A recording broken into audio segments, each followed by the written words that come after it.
It is time for us to start with lesson 14.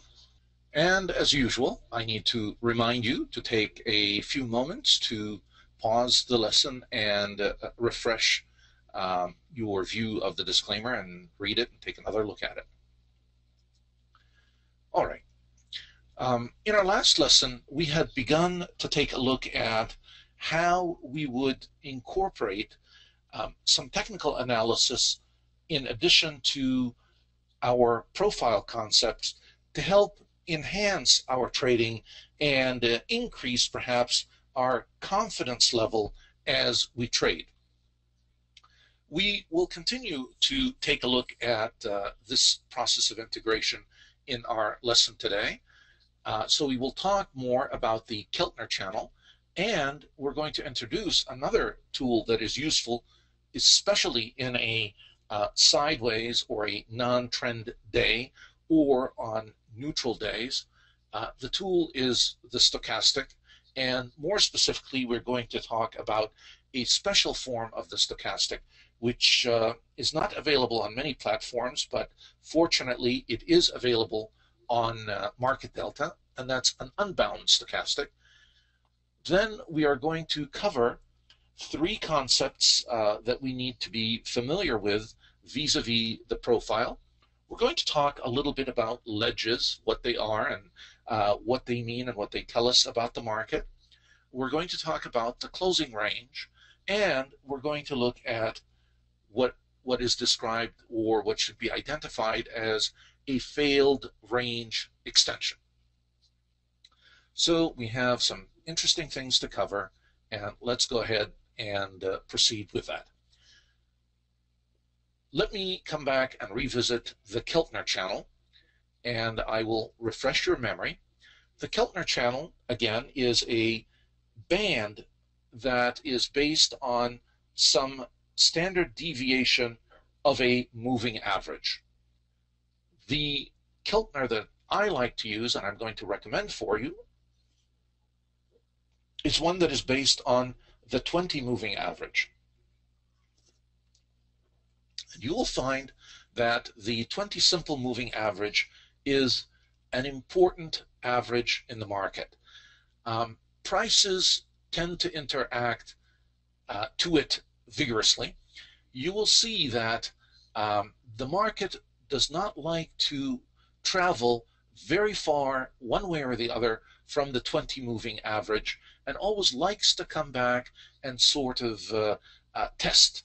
If it moves too far away one way or the other, it has an inclination to come back to it.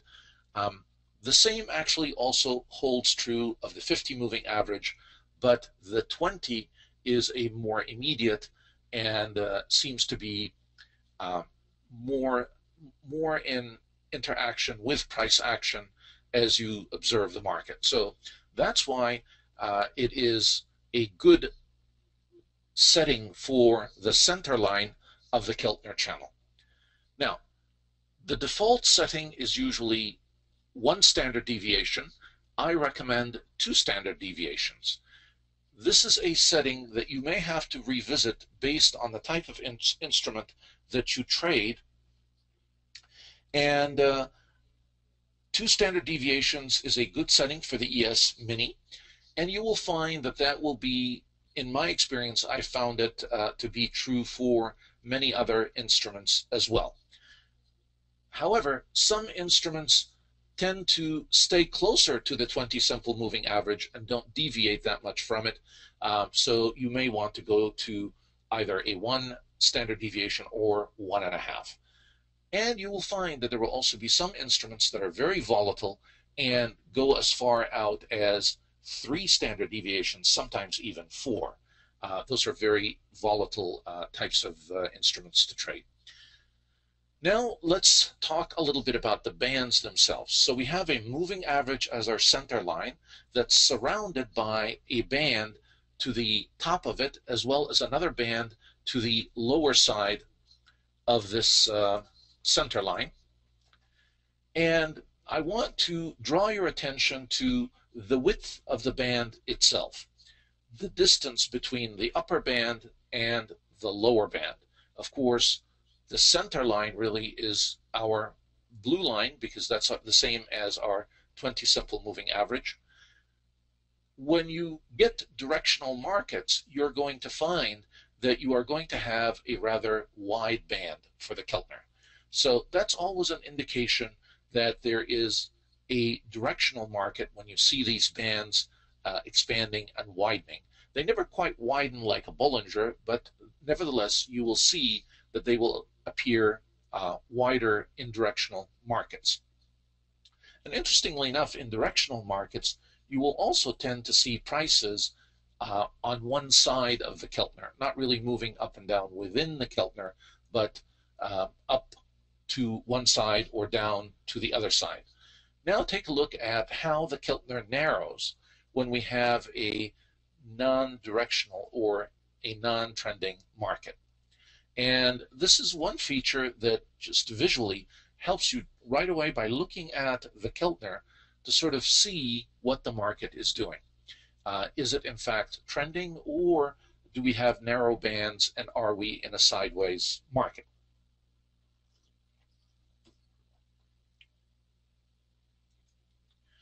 All right, I'm going to begin by taking a look at a split profile, and I always like you to look at these split profiles because when we begin to look at the bars and apply the Keltner to it, I want you to sort of visualize or have an image in your mind about what the profile looked like before we begin looking at the bars themselves. So this profile, we had more TPOs on the top side, and we didn't really have a directional day. This is non-directional, but where value or balance was more towards the upside. So let's take a look at this day in the bar format, in the footprint bar format, and sure enough, notice how the top of the day was pretty much a consolidation, and the lower portion of the day was really another consolidation. So the day broke up into two parts. Now take a look at the Keltner. And notice again, as a result of the width of the band, you could see that this is a directional market. But this is not the only telltale. Even though this was not a very strong directional market, that we still had some movement to the upside in the market. Another telltale sign that I want you to quickly learn to identify is the slope of the center line. Notice how this is sloping upwards. The upper Keltner is always an important line to also identify, and take a look at where prices are relative to the upper Keltner. In this case, this was not a strong directional market. It did have some directional bias. I can see the blue line, my center line, heading up, and I also see the 8 simple moving average heading up. But prices are trapped in this upper half of the Keltner. So right away, this tells me that even though I have a directional move, I should not be expecting too much out of it. We're not really going to go very far with the movement. If in fact the prices are heading to the upside and they're trading outside the Keltner channel, that is certainly a more powerful move to the upside, and my expectations would be a little bit greater from a move of that type. So what I'm trying to get you to learn to do is discern or extract information about the market simply by looking at where price is relative to the Keltner channel. And this is really a matter of practice. The more you look at the market, look at where price is and sort of what is it doing vis-a-vis the Keltner, you begin to develop these skills, and eventually, hopefully, they become second nature to you. Once again, here's our 8 simple moving average. Now I'm starting to sort of blend a couple of technical analysis pieces together. We have the Keltner, we also have the 8 simple moving average, again, the center line, and of course the lower Keltner. Now let's take a look at adding another interesting piece to our chart, and that is the value area high and the value area low. And by the way, there is an indicator in Market Delta that will allow us to do that, to add the value area high and the value area low on the footprint bar chart or on a candlestick chart for that matter. Not only that, it will also allow you to add the POC. Not only that, it will allow you can have, if you want it, the current day's value area low and the value area high and the POC and the prior day. And as we've learned from our prior lessons, that relationship is very important to look at to see where price is relative to the prior day's value area. So this is another element that I would recommend that you would have on the chart, so you can always see where your value area is for the day relative to the prior day, and you can also see the footprint bar within, whether it's within the value area or outside the value area, and it gives you an immediate idea about what is happening in the market vis-a-vis the value areas as well. So even though the charts begin to look a little bit noisy, they do give you a lot of information, and we're not going to try to clutter them anymore beyond that. So now let's take a look at how all of these things that we've added to our chart actually begin to help us to do two things. One, to identify trading entries, and two, to guide us as to where our targets are and where our stops should be.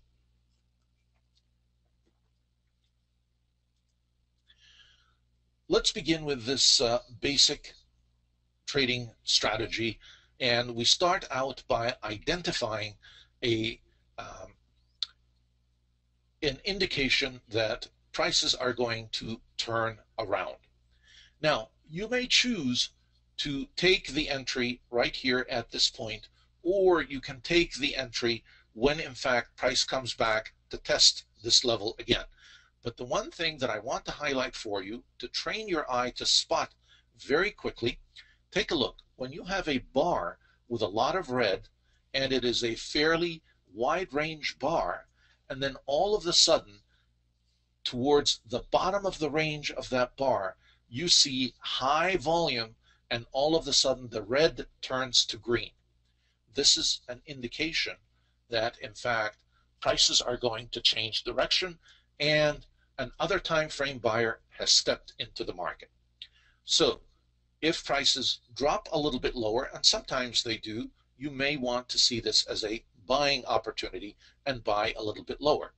For our purposes and our discussion and demonstrating this strategy, we're going to assume that we are going to pick it up right at this price here, and certainly we had another chance when the price came back to test in the next half hour. So let's begin our entry at 13.25.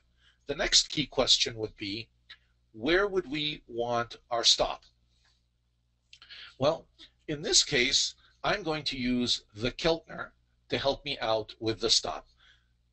The center line is right here, and I take a look on my scale, my price scale, and this is at about 13.23.25. And so I now begin to use the center line of the Keltner as a point for my stop. If in fact prices continue to move lower than that, then the market conditions that I was basing my trade on have changed, and I probably want to be out of the market. However, if the market continues to move in the direction that I had anticipated, I should be in good shape. Whenever you see, another important tip that I want to share with you, whenever you see the center line sloping upwards like this, do not think shorts. Always think longs. Okay, you want to be in the direction of the market. This is where the Keltner helps you again. Look at this. The upper Keltner is headed up. The center line is also headed up. And the lower Keltner is up. It's almost as if you have directions on the highway saying up, up, up, do not take shorts. Um, Even though you have a big red candle here and so on. So that's why the minute that I begin to see buying volume moving into the market, I begin to recognize that we are at a transition point. Things are going to change.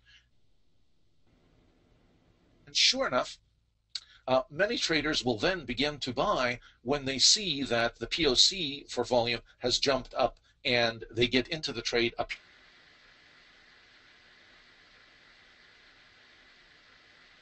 earlier.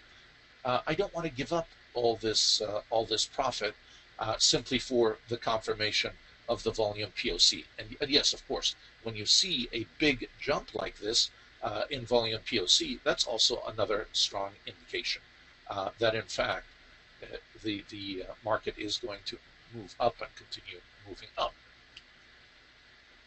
So there is a little bit of a risk, but I protect myself with the stop down here. All right. The next thing that I want to look at is where is my target? And whenever I have a non-trending day like this, and again, we already identified it early by indicating that the movement is not going to be very strong. I'm not going to see a huge price spike because this is not a directional day. So the gains that I would be looking at would be somewhat limited, and I need to recognize that. This is where learning and understanding the type of structure and the type of day that we're in really helps. It makes you pick reasonable targets and targets that are in line with the nature of the market structure that's developing. So I would put my target at the POC. And sure enough, prices do come up to the POC. And even if you had picked it up here when you saw the volume POC move higher, you would have still had a little bit of profit to the POC. But look at the difference. Once you see this signal here and you enter here, you have more money that you can pick by the time it gets to the POC. Here, you're picking it up below the value area, the low value area high. You're also picking it up close to the center Keltner. So there are a number of things that tell you, and you also, of course, see big volume moving in, changing the red to green. So you have a number of things that should help encourage you to take a trade like that. Now, the next thing we look at in terms of our next target is the top value area. If, in fact, the next level that we are likely to reach as a target is the upper high value area for the day, and this would be this level here. And the next target that we would get to, and this is sort of very optimistic now, is if in fact we could reach the outer Keltner. And if you notice, we did in fact reach it, but it wasn't till the close of the day. So you can see in these non-trending days, it is difficult to get very many points out of the market. And that's why the directional days are the ones that typically give us the best opportunities in the market. Now, to re-emphasize, I stayed away from any shorts on this day. Some traders might say, well, I see a resistance level developing here, I will take a short. Fine, even if you were able to take it at the very high, your gains are minimal at any point. It just does not move too far to the downside, and the 8 simple moving average seems to be hugging it from below. The market wants to go up, so it is more prudent to go up with it. Take the low-hanging fruit. Stay away from these uphill trades that require sort of more risk, and you're moving against the trend, moving against the tide. And this is why we want to use these tools to sort of help us to keep us on in the right direction. So before you take any trade, always take a look at your 20 moving average. What kind of a slope does it have? Is it sloping up or is it sloping down? If it's sloping up, always remember, Kepler told me, stay in the direction of the trend. And I begin to look for long entries and only long entries. Those will have the higher probability of success because I'm moving with the direction of the wind and I'm not moving against the direction of the market. And by the way, this is a very important skill to develop. People get carried away and they sort of neglect the big picture and focus on a 1 or 2 tick gain without realizing that the odds may not be in their favor. All right, I'm going to switch gears and take a look at another simple strategy that we could use. And once again, I am always staying on the right side of the market, staying long. So when I see a day like this developing early in the day, here's my simple moving average heading up, I'm only thinking long. So if I don't take this trade and I continue to watch the market and I see now that prices have made it above the 8 simple moving average, and every time they come to the 8 they move back up again. Okay, well then I wait for it at the 8 simple moving average and I just take little entries at the 8. Buy here, buy here, buy here, buy here, and then take it up for perhaps 2 or 3 ticks. These are scalping strategies. They're not going to make you a lot of money, but they will at least give you some trading opportunities when the market is not directional, and you need to at least be aware that they're out there. Each person will need to pick the opportunities that they want and the type of risk-reward ratios that they seek. My job is to teach you the different types of opportunities that present themselves in the market and then allow you to choose them. All right, now I am going to switch time frames. We were looking at a half-hour market, and now whenever we get into a very tight sideways market, this is when we take the time frame lower. So now we go to 5-minute bars, and we use the Keltner to help us again decide on where to trade and how to trade. And you can see that it really helps contain the price movement force on the 5-minute chart. And we can see here we have a flat 20 moving average. Sometimes some people choose to completely stay out of the market when the 20 moving average is flat on the 5-minute chart. Others will then say, no, I'm going to take a look at the Keltner, and anytime prices drop to the low Keltner, I'm going to buy. And some of them even go as far as anytime it comes close to the top, I will sell. In this case, because you're really in a completely sideways movement, you may want to take some of the shorts as well if they come close to the top of the Keltner. And basically, the pattern of trading becomes just sell the top, buy the bottom, sell the top, buy the bottom. You want to be long at the low Keltner down here. Put a stop 2 ticks below the low Keltner. Never go with wide stops on these Keltner moves. Target at 4 ticks or the center line.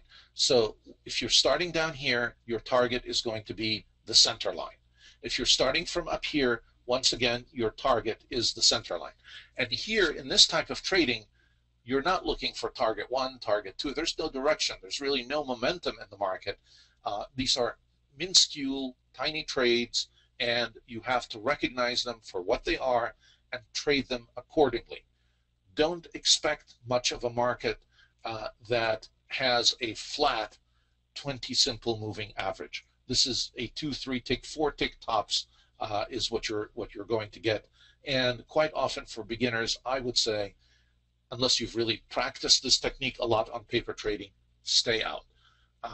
Sometimes it's better to be out than it is to be in. Go in when the market has some momentum and direction. Step in with that momentum and direction and capture some nice gains. All right. Now I want to introduce a different type of indicator. And this indicator seems to work, the stochastic is the one that we're going to talk about. It works far better in sideways markets and also with shorter time frames. So let's take a look at this stochastic and learn a little bit about it. It is a very popular indicator, as a matter of fact, on many platforms. We have one feature in Market Delta that you will not find on stochastics in other platforms, and that is it is going to be an unbound stochastic, and I will tell you why that is a valuable and important feature. But let's first look at the logic of the stochastic, what it does and how it helps us. The stochastic is basically based on the idea or the observation that as prices increase, closing prices tend to be closer to the upper end of a price range. And in downtrends, the closing price tends to be in the lower range. Let's explain this a little bit more. If I have a bar and the market is moving upwards, we have a directional move, then the bar will close towards the upper range of that bar. And that makes a lot of sense. I also want you to take this principle to heart because it comes into play very often in the market. You always want to look at, especially when you get a wide range bar, at about 50% of the range of the bar, and compare the new bar to how far down it comes to the 50% of the range, or if in fact the bar is coming up from below, what level of penetration it penetrates in the lower half. Once you cross the half point one way or the other, we identify this as sort of a tilt in the critical mass. Now there is a greater likelihood that we may in fact be able to continue moving upwards. So the range and where price is in the range tells us a lot about sentiment in the market. And that's the principle that the stochastic works on, and that's why it is often useful. So by the same token, if in fact the price closes at the lower end of the range, then obviously the market wants to move lower. All right, let's take a look at how the stochastic processes this information and makes it useful for us. The idea that if in fact the market is moving lower, it will tend to close towards the low end of the bar. If the market is moving higher, the close price is going to be towards the top of the bar or the high end of the bar. The stochastic basically has two lines. Some stochastics also have a third line. Let's focus on keeping things simple. So we have a fast and a slow line, and the intent of the stochastic process really is to determine where the most recent closing price is in relation to the price range for a chosen time period. And typically the time period that the stochastic is set for is 14 time periods, even though our stochastic in Market Delta is set at 15. 14 is what you will typically find on 90% of the platforms out there. 14 or 15 does not really make that much of a difference, so I would leave the setting at 15 in Market Delta. But at least recognize that this is the default, or if you see 14 somewhere else, you will know that this is how the line is calculated. It takes a look at the last close of the period and the lowest low for the last 14 periods, the highest high, and it subtracts from it the lowest low, and then it multiplies it by 100 to get a percentage. This is the traditional stochastic formula. The unbound stochastic doesn't really limit it to just 100. It allows us to go above 100. Now let's begin by just taking a look at how we get the stochastic on our chart. And once again, we pull up our indicator window. using the insert button, and hit S to get the stochastic from the column here.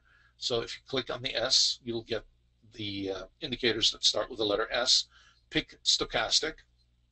Once you have the stochastic, you will get this window. And here are a couple of adjustments I would like you to make to the default settings. You're going to select the unbound. So we want to use the unbound stochastic, and I will explain to you why and what that is. The period here, as I told you, the default is 15. If you want to change it to 14, I'm fine with that. 15 is fine as well. We want to use the fast %D and the slow %D. These will be the two lines that we will use. And then for my low reference point, I like 20, and for the high reference point, put 80. The defaults in Market Delta, I believe, are 25 and 75, so you would need to adjust and change those. Now, once we have all of our settings in place, we're going to get a stochastic with two lines and two reference lines. The reference lines are the 25 and 75. This one has the default settings on it. The blue line is the fast stochastic, and the red line is the slow stochastic. Now, let me begin to show you how we use the stochastic to help us with entries. First of all, we begin to identify a transition point, and then we look to the stochastic to see where it is. So once again, we begin with our market profile concepts. And here, what I've begun to see are two things that we've learned so far. One, green is appearing where red used to be. I also have an expansion of the range to the upside. Not a very big expansion, but a little bit of an expansion. So I have a potential entry here, okay? I've identified that by looking at the bars. So the market profile concepts help me to identify an entry. Now, let's take a look at some of our other technical indicators, and more specifically, we're going to focus on the stochastic and see how it helps us. All right, we talked about the green bars, and we talked about the range extension.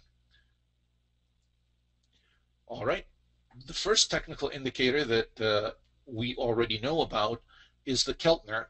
And where is it relative to the Keltner? Well, first of all, what is the slope of the center line of the Keltner? And the slope is really somewhat to the downside, but it looks more like a flat market, not much of a slope.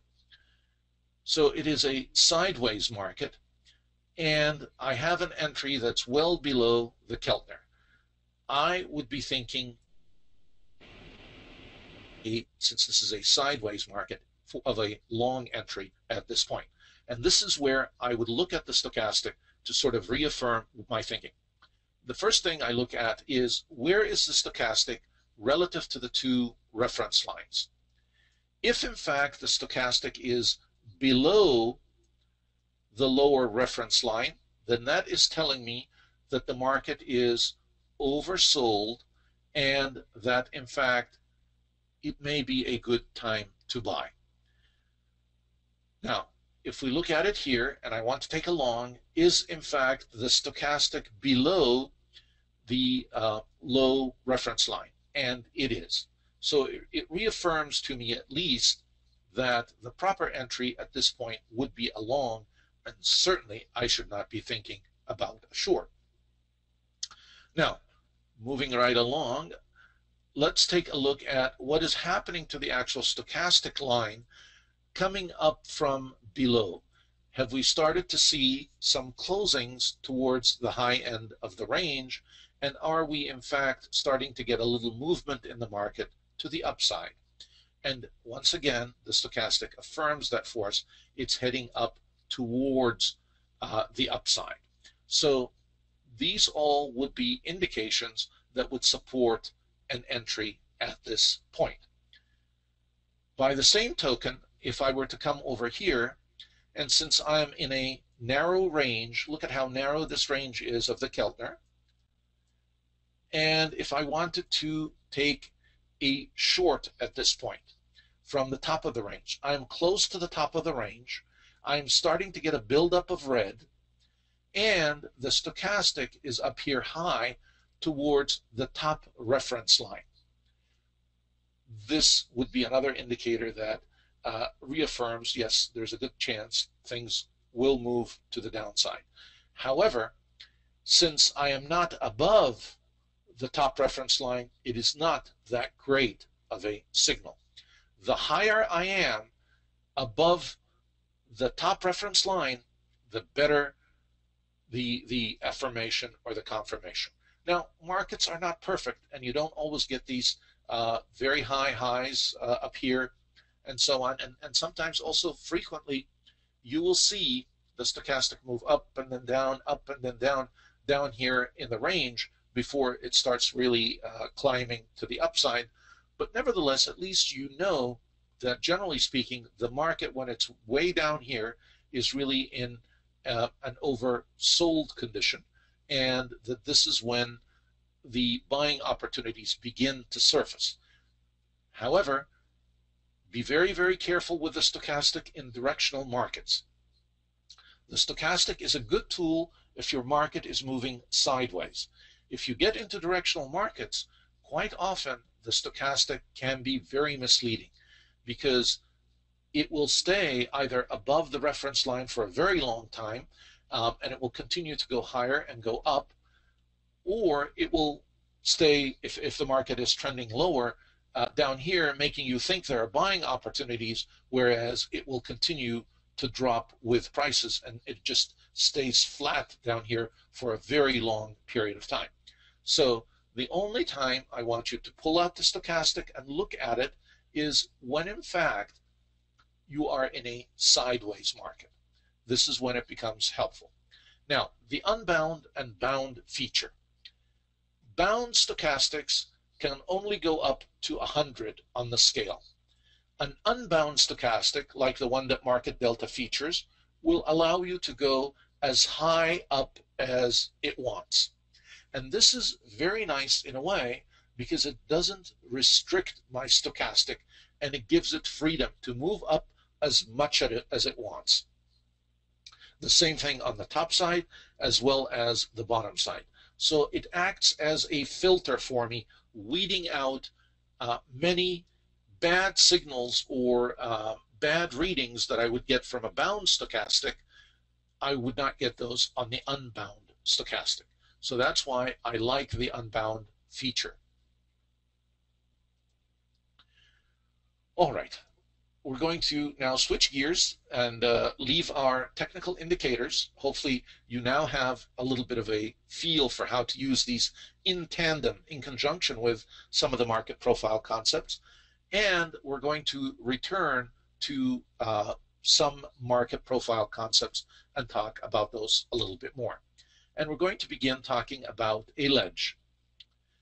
A ledge is a profile formation. It's a very simple one of TPOs that looks like a flat line, and it seems as if somebody came at the normal distribution and chopped it off. And the best way to really describe it is by understanding what is happening in the market that makes a ledge occur. And I will show you, of course, a chart with a ledge in just one moment. The ledge is often the result of long liquidation. In other words, people who have long positions that want to get out of them, so they're selling, or it could in fact be the opposite, short covering. Shorts that want to cover their positions and get out of the market. So the market seems to move in one direction and then it stalls. There's no conviction or follow through in the market when you see a ledge. So let's take a look at how and when these ledges appear.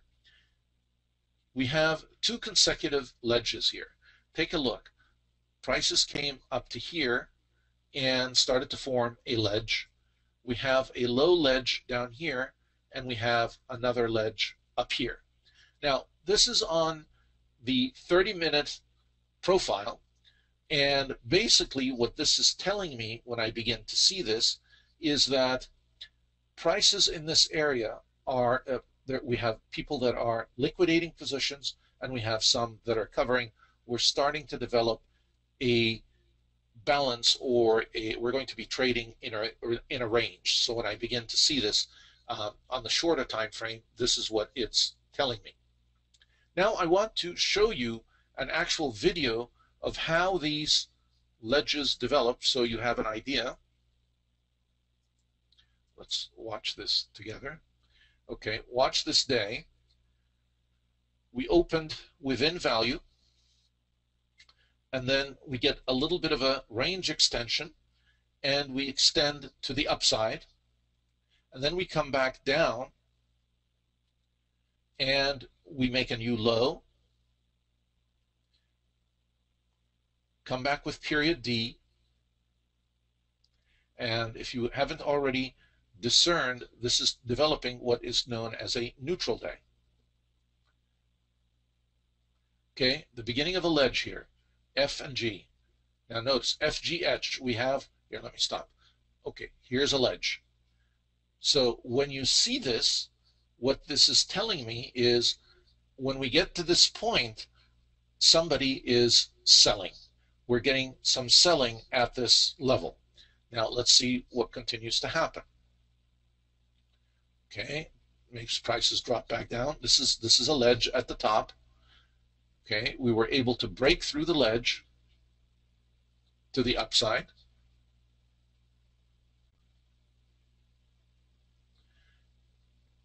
And we closed above the ledge. This is a telltale sign for you. When you see this happen on a neutral day, many people make the mistake of thinking, wow, we're going to shoot higher tomorrow because we closed towards the end of the day. But because of this ledge, you should be mindful that there was some selling during the day at this level, and the market was having trouble piercing through this level. And if in fact the other time frame seller allowed the market to go higher only in the last half hour at the closing range, this could be very misleading and very deceptive. So be very careful of this type of ledge formation. This traps a lot of people into taking longs at the end of the day, the amateurs, thinking, wow, the market shot up at the end of the day. Boy, it's going to skyrocket tomorrow. And sure enough, the next day opens lower. So this is one of the common traps that you will see in the market that you need to keep an eye out for. And so you need to be familiar with the ledge when it forms and understand the ramifications of it when it happens. Now, when we get a ledge, there are really two possible outcomes that could, in fact, take place in the market. We could have lack of continuation up, as the example that we just saw. The price would get to a point and stall. Why is it stalling at that point? Because sellers stepped in and pushed prices lower than the ledge. It's showing me strong resistance. By the same token, a ledge could also be a level of support. If in fact every time price drops to a certain level, the buyer steps in and supports the prices at that point. Often what will happen is a break one way or the other. If in fact the support holds, the prices will break to the upside. If in fact the support does not hold, the prices will break to the downside. So expect a break one way or the other when you see these ledges. The reason that I want to highlight them for you, especially when they occur at the end of the day, is don't get carried away thinking that I would take a long position overnight because the market closed higher after it had been at a ledge for 4 or 5 consecutive periods, as we saw in the prior profile. Okay, let's now switch gears a little bit and talk about the closing range. Our closing range is basically that very last period of the day. And it is important in a number of different aspects. There are a number of reasons that make it important. Because one, it can have implications for the following day, and it also is a forcing point. And let me talk a little bit about what we mean by that. At the end of the day, in that last half hour, a lot of decisions have to be made. And you have no choice. The market is going to close in half an hour, so the decisions are forced on you. The close is, in fact, the last chance for the other time frame trader to decide what they're going to do. And they often have an idea about what they want to do vis-a-vis market direction. So they can decide to establish some new positions at the end of the day that they will then capitalize on the following day. So now they are deciding what they're going to do. And as you saw, what they really decided to do is to throw some money at it and then sell the market at the end of the day, bring it high, and then sell it from that high level. And as they sell, they bring the market back lower again, but everybody else thinks it's time for me to buy, and so they attract a lot of buyers in the market simply by bringing him in at that high. So some of the actions are misleading. They're not easy to interpret. And you have to be careful at the end of the day. You will also find something else very interesting happen right at the close, towards the end of the day, in those last perhaps 1 minute or 2 minutes of market close. There are deals that are cut during the day, and the transactions will only take place in the last minute of trading. This happens very often with equities and the ES Mini and so on. The transactions are of very large magnitude and will have a big influence on the market. And so the other time frame buyer negotiates with the market makers, and they know that they're going to introduce this transaction at this point, and it's going to have an influence on the market, and it happens right before the close, so that no one else has the ability to really take advantage of it or know about the move. So if you ever take a look at the time and sales report, you will always see huge quantities traded in the last 30 seconds, in the last 40 seconds, just before the market closes. There's nothing we can really do about this. I just want to make you aware of it, and so you can look for it and watch at the end of the day and try to see, well, what are they really trying to do here and what's going on. But we can take it from the open and then begin to analyze rather than making things difficult and trying to second guess at the end of the day. The close is also the last chance for short-term traders to balance their positions and flatten their positions for the day. So if a short-term trader is too long, they may want to be selling. If they're too short, they may want to be buying. So you get a flurry of activity at the close. The problem is it then makes it very difficult, because you're getting all of these forced decisions to really get a good clue about what's going to happen in the market. A couple of things that you want to look at are the extent of the range of the closing range. Did we have a real wide closing range, or did we have a tiny, narrow closing range?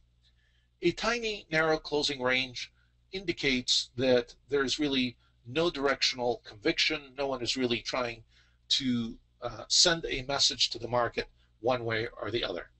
Once you begin to see very big volatile ranges at the end of the day, those should be cause for concern, more so than trying to follow in the footsteps or anticipate, because the players that cause these long tails or these big closing ranges are not amateurs. They're doing them intentionally, and quite often it's to mislead rather than lead. So be very careful when you see those. Sometimes after hours market activity will give us some clues about the intentions for the next day, especially if we get a strong directional move with high volume at the close.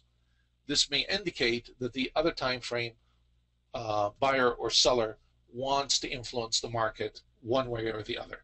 But because it came right at the close and the market didn't have time to react to it, it's hard to say, is there a responsive buyer that's going to step in? What is really going to happen? You are then put in a position of trying to predict, and whenever you try to do that in the market, you really take on an undue amount of risk. So you want the market to tell you what it's doing rather than you trying to predict. And so I often find that, okay, I look at what happens at the close, but I don't try to predict. I just keep it in mind for the open of the next day and see how the market reacts to what happened the prior day.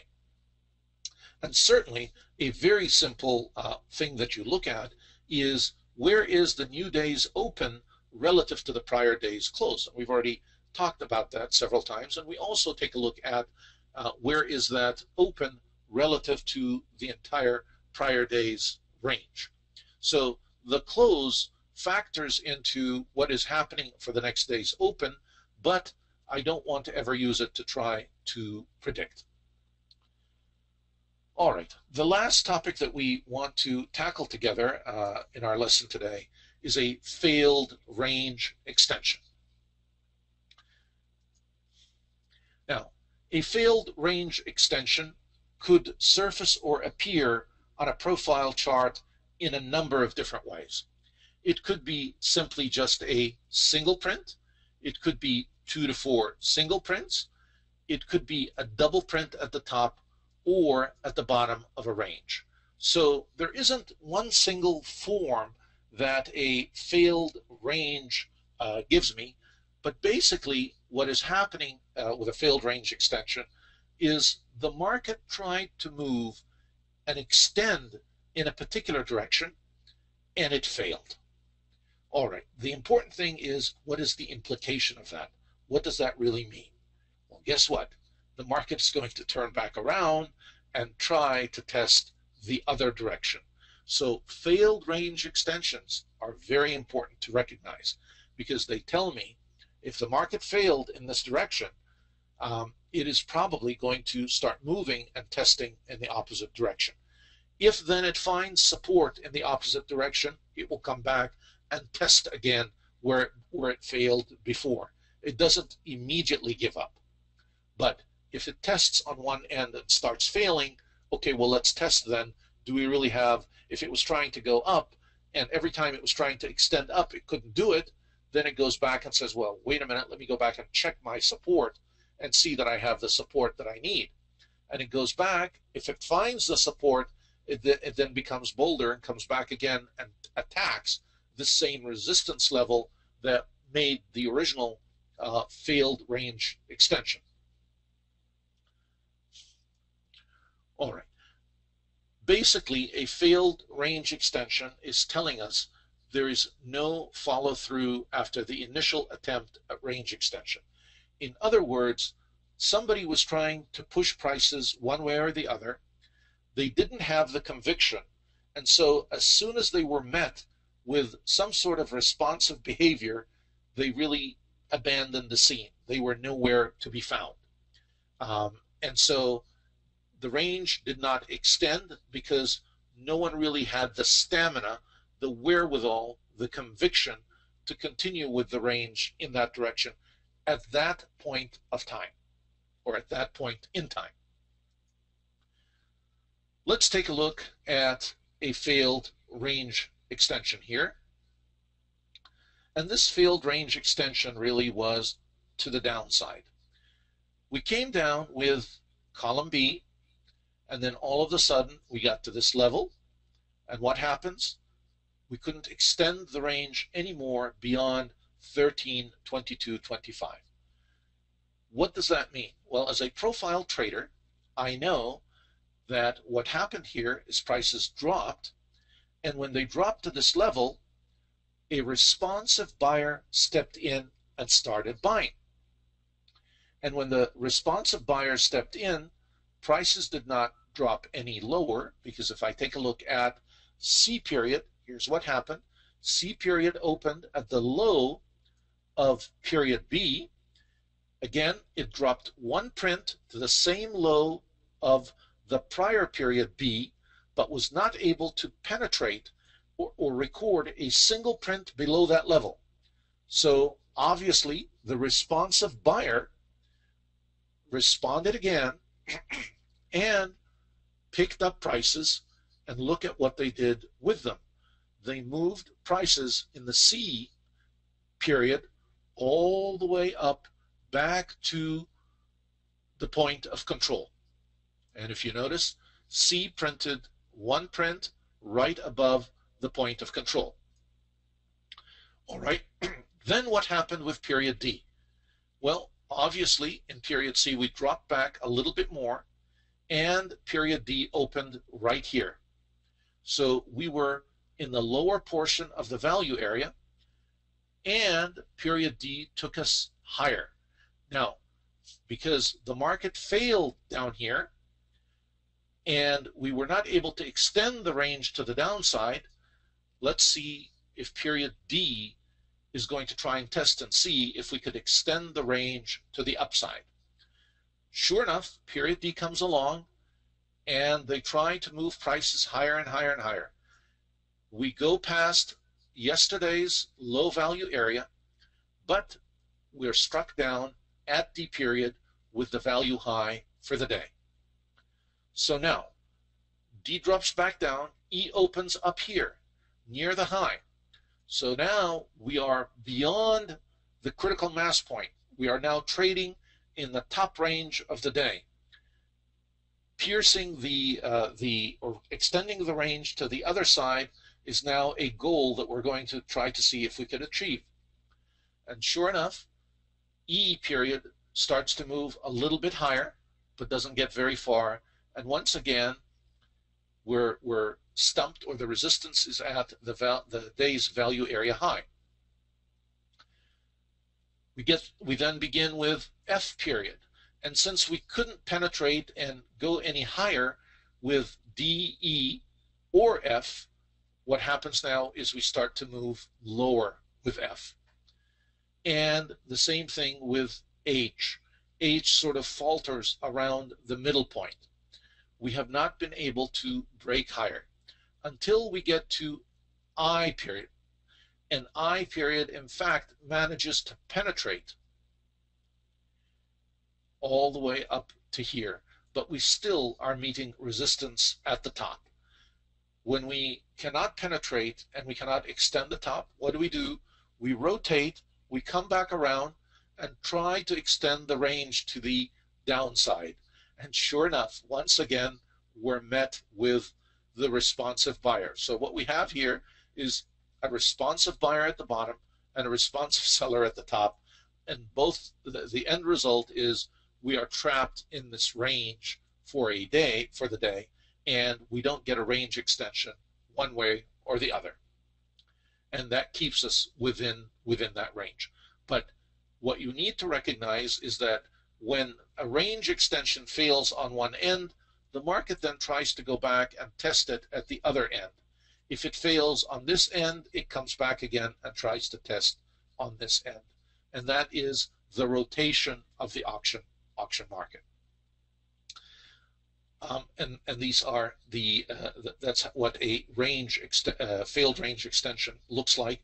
And also, if you remember from our discussion, it also looks like a ledge.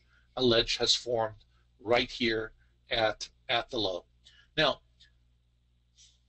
some of these patterns develop and evolve as the market profile is developing. So we should be able to detect them not after the profile is completely finished.